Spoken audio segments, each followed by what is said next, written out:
Элибиздин чыгаан инсаны, кара сөздүн каймагын калпыган алп жазуучу, дүйнөлүк ой жүгүртүүсү терең ойчул, хандан бектен кайра тартпаган кыраан саясатчы, улут тагдыры үчүн башын сайып койгон коомдук жана мамлекеттик ишмер Казат Акматов да өттү бу дүйнөдөн.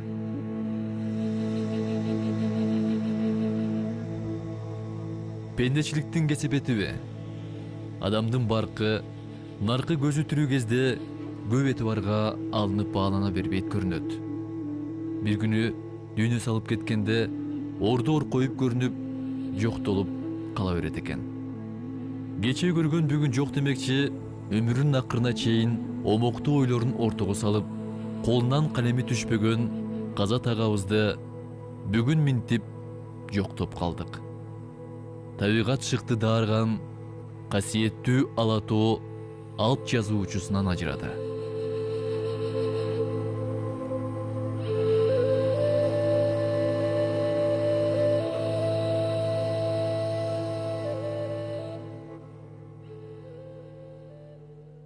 Еш тарткандан баштап, колуңа калем алып, жазуучулук кесип кеткенден баштап, көлгө келгенде башкача бир түйшүктөр менен келесиң, ойлор менен келесиң, чыгармачылык пландар менен келесиң. Ошол ой түйшүк санаанын баардыгын ушу көл сени менен кошо бөлүшкөндөй, сени менен кошо жазышкандай, сени менен кошо ойлонгондой таасир берет да. Көл деген өзү ошо түбөлүк карап турсаң дагы чарчабай турган бир өзүнчө бир ойдун казынасын бере турган өзүнчө бир байлык болосу.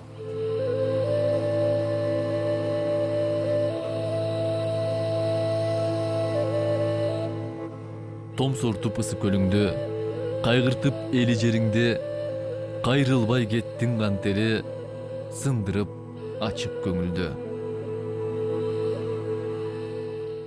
Казат Акматов 74 жыл өмүр сүрдү. Бир келген өмүрүндө кыргыз адабиятынын беделин көтөргөн классикалык чыгармаларды жазды. Атуулдук сапаты менен кыргыз элине ак кызматын арнады. Адабият айдыңында 1974 жылы Бозлан деген ат менен алгачкы китеби жарык көрүп, «Эки сап өмүр» повести Москвадан Роман газета журналына орус тилинде жарыяланып, бүткүл союздук Островский атындагы сыйлыкка татыктуу болуу менен тез таанымал болгон. Жазуучунун «Ыйык журт», «Алиса», «Мунавия аңгемелер» жыйнактары, «Мезгил», «Күндө айланган жылдар» романдары окурмандар арасында жогорку баага ээ болуп, улуттук адабиятыбызга зор бийиктиктерди багынткан.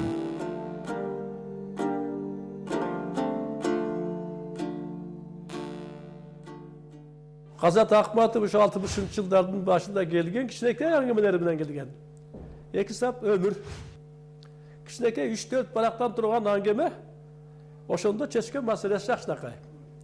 Анан мени Казатты өзүм 5 томдук чыгардым эле, ошонун мынабы 3-томунда турат.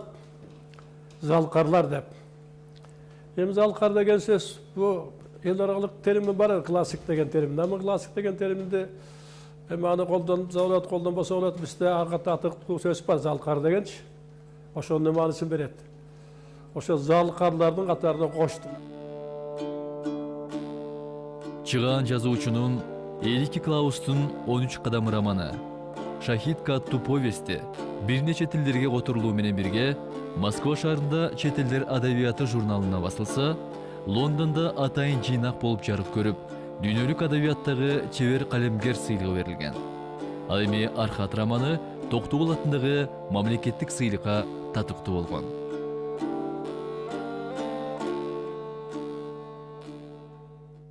Ал өзү абдан мындай тың жазуучу, адамгерчилиги да ошондой, түшүнүгү да ошондой, дүйнө түшүнүгү. Анын жазган китеби кыргыз адабиятында мурда даже көлөкөсү көрүнбөгөн тема козгогон. Так, философиялык, өзүнчө бир супер теманы тапканда менимче бул абдан оригиналдуу китеп, өзгөчө китеп.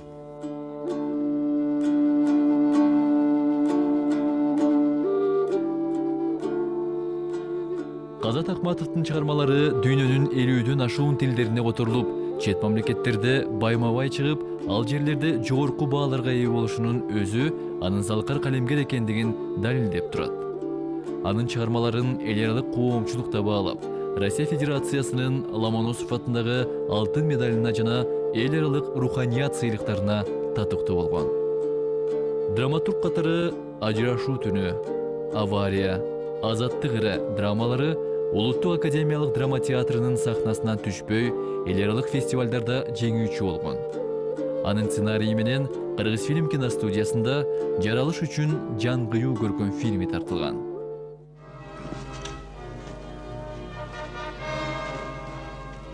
Где хозяин? Он на охоту ушел. Детей кормить нечем. Почему он не явился к нам в штаб? Разве он не слышал приказ Белого царя? Мобилизовать на фронт всех мужчин до 50 лет. Я не знаю. Но как можно пожилого человека... Молчать. Когда вернется твой муж? Не знаю. Иногда на 2, на 3 дня уходит. Говорят, твой муж шатман. После приезда из России ходит тут и распускает среди местных разные слухи, что, мол, там, у нас на родине, якобы голодранцы собираются свергнуть царя. Это правда? Чего молчишь? Белый царь непобедим. Запомните это раз и навсегда. Нашему великому самодержавию будете служить все, без исключения, в том числе и те русские предатели, которые там выступают против царя. Они играют с огнем, а твоему мужу язык отрежем за эту болтовню. Ах, чуть. Чего? Будьте здоровы. Действуйте. Что вы делаете? Что вы делаете? Отпустите! Отпустите меня! Доченька! Доченька! Ку-ку! Отпусти меня! Что вам надо от нас? Пусти меня! Пусти! Пусти! Доченька!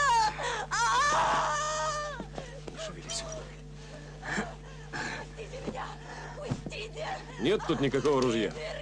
Ладно, пошли. Ку-ку! Пусти! Пусти меня! Оставь ее. Өзгөчө мезгил романы.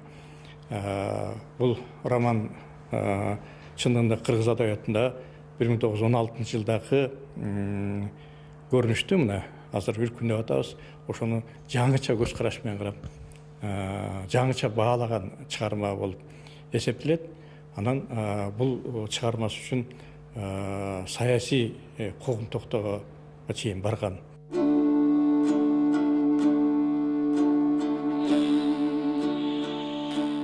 Казат Акматов коомдук жана мамлекеттик ишмер катары өз элине агым кегин арнады. Кыргызстан Компартиясынын борбордук комитетинде инструктор, кийин сектор башчы, андан соң бөлүм башчынын орун басары, Кыргыз мамлекеттик телерадио комитетинин улук редактору, Улуттук жазуучулар союзунун катчысы, Кыргыз Республикасынын жогорку кеңешинин депутаты, президенттик кеңештин мүчөсү, массалык маалымат каражаттары боюнча коомдук палатанын төрагасы, мамлекеттик тил боюнча улуттук комиссиясынын төрагасы болуп эмгектенген. Казат Акматовдун эгемендүүлүктү түптөөдө, улуттук символикаларды кабыл алууда, Кыргызстан демократиялык кыймылын уюштурууда, парламент курамын түзүүдө кошкон салымы зор.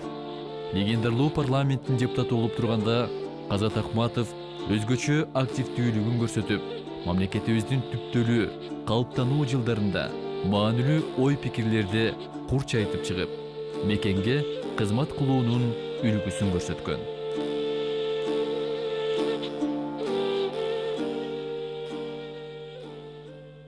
бул киши деген Чыңгыз Айтматов менен чогуу жүрүп калган. Түгөлбай Сыдыкбеков менен күндө болбосо да күн алыс жолугуп, ал киши менен пикир алышып, анын баягы таалим тарбиясын алып, акыл сөзүн, акыл кебин угуп калган адам. Бул киши ошол партиялык аппаратта турган кезинде эле ошол жанагындай тоталитардык системага каршы чыгып баш көтөргөн адамдардын бири болчу да. Анан жанагындай мезгил келгенде бул киши ачык саясий күрөшкө чыкты. Эгерде КДКны ошол кезде мындай элестетчү болсок, бир адам деп эсептечү болсок, адамдын башы болот, өңү болот, жүзү болот дегендей, адамдын тулкусу болот, тулку болгондон кийин жүрөк болот, кол, оң кол, сол кол болот дегендей. Эгерде ошондой элестетчү болсок, Казат Акманович ошол КДКнын өңү болгон, башы болгон, акыл эси болгон, жүзү болгон. Бул ошол акыл эс тунук болгондуктан, акыл эс ушунчалык баягы элдин мүдөөсүндөгү абдан бышып жетилген маселелерди көтөрүп баягы жар салгандыктан, бул көптөр бул кыймылдын тегерегине баш кошо башташты. Бул инсан өтө кайраттуу, сабырдуу, күчтүү эле. Турмуштун ар кандай кезеңинде токтоолук менен мамиле кылып, бардык нерселерге акыл калчап, сабырдуулук менен мамиле кыла турган. Турмушта 7 жолу сокку жегем деп, өзүнүн курчтугу менен мектептен, университеттен чыгарылганын, комсомолдон аскерге айдалганын, партиядан куугунтукталганын, алчу мамлекеттик сыйлыктарды албай калгандарын кеп салып калар эле. Капылеттен кичүү кызы Мунавия жол кырсыгынан каза болуп калганда, 7 таяк жедим деп бекер эле айтып жүрүптүрмүн. Өмүрүмдө мындай таяк жеген эмесмин деп сыздады. Мунавия ата-эненин сыймыгы болгон эстүү, билимдүү, келечегинен көптү үмүттөндүргөн асыл кыз эле. Ушул жерге келип, арбактарга тазим кылып, таш коюп, бул ар бир адамдын милдети деп ойлойм.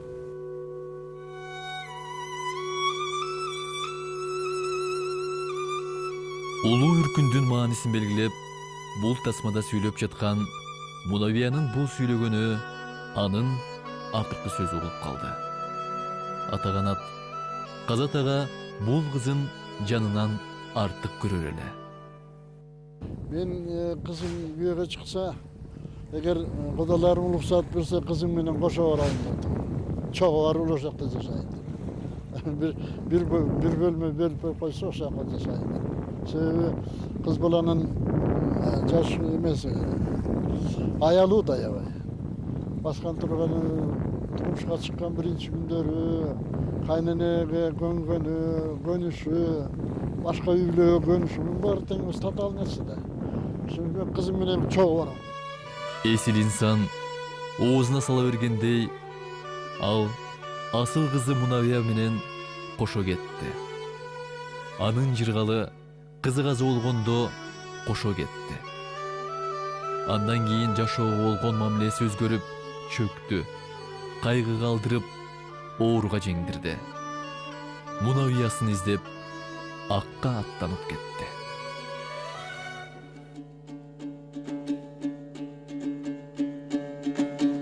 Жал танығанаң емнің ой білбеген қырақыңа сөзден сөйлеген қырғыздың шыған қыраны мен деп қазатыңа өттің дүйнеден Тайманыңаң емнің ой білбеген Тамай бір сөзден сөйлеген Талайдыңаң елдің талантыңа Мен деп қазатыңаң өтті дүйнеден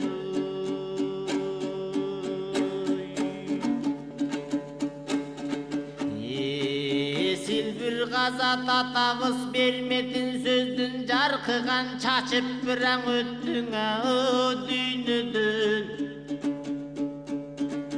Том-томдығын китепті жазып бірәң өттің дүйнеден Ак кызматың калкынын актап бираң өттүң дүйнөдөн. Аямга кыргыздың минтип даңктап бираң өттү дүйнөдөн.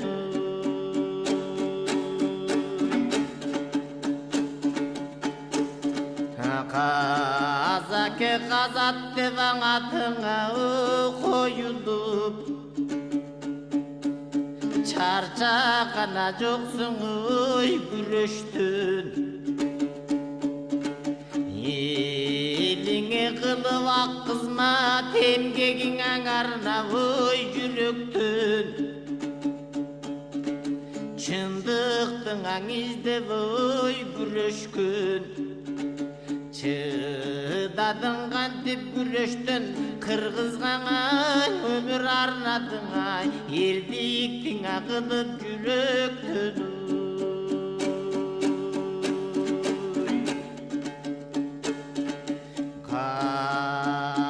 Казаке мезгил менен жарышып, туттуң аңа бир намысты. Күн дайланып жылдардан заманаң менен жарыштың. Эки сабаң өмүр деп атап, бийик бир койдуң максатты тогулуп жазып чыгардың. Кайластай атоонуң аркаттың.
Урматтуу мекендештер, кыргыз журтчулугу оор жоготууга учурады.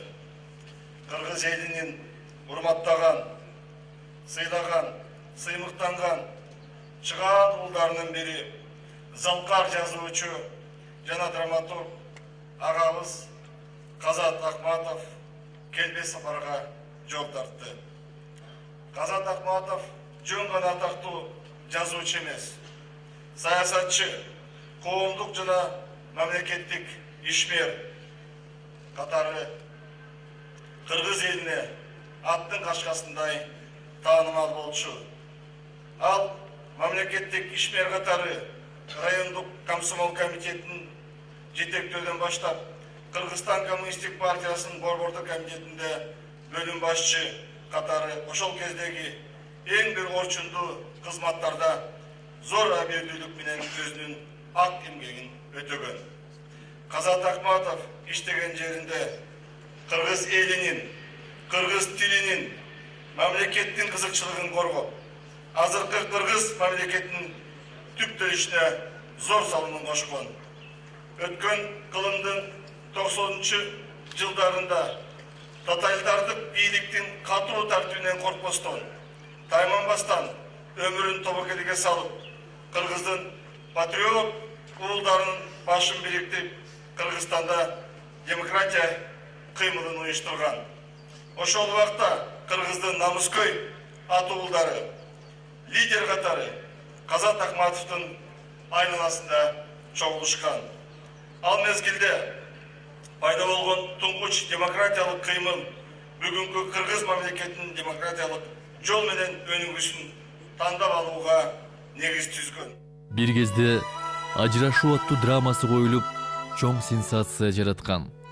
Азаттык драмасы аншлаг менен коюлган Кыргызстан демократиялык кыймылынын биринчи курултайы өткөн Кыргыз драма театрынан жаштык жалыны, курс жылдарын көз алдыга тарткан эски аянттан эсил инсан акыркы сапарга узады. Анын тажыясына калдайган эли калкылдап, кара ана азайбай жоктоп турду. Өзү керес калтырган, байтык көрүстөнүндөгү кызы Мунавиянын бейтинин жанынан түбөлүк жай тапты.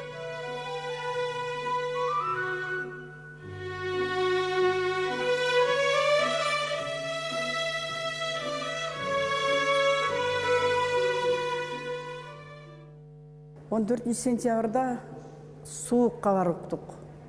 Казат Акматов дүйнөдөн кайтты деген. Түтөп күйүп кеттик. Анткени Казат Акматов ал менин каламдашым, замандашым, Кыргыз адабиятынын белгилүү азаматы. Ошондой эле Кыргызга эркиндикти эңсеген, эркиндикти тургузууга аракет кылган инсан эле. Ошондо келип ушуларды жазып, социалдык тармакка жүктөгөн элем ушуларымды окуп берип коеюн. Турмуш шайлоо шаркырап агып турат. Шайлоочуга жаңы убада тагып турат. Адабият ажырап казатынан, рухум өксүп, жан дүйнөм арып турат. Мезгилди алып кезинде жетегиңе, мойнунан бураган кечеге эле, сен эле оңго тургузуп кыдыканы, эркиндикти эңсеген өз элиңе. Эркин элдин өлбөсүн деп эне тилге арнадың кыйла жылды, жулуп кетти колуңдан ай кызыңды, кайгы сенин бир өчүрдү ындыныңды. Кыргыз коому шайлоо деп алаксыган, доллар сомдор чачылып ортолордо, руху күйүп ажырап алпуулунан, адабият аксаңдайт орто жолдо.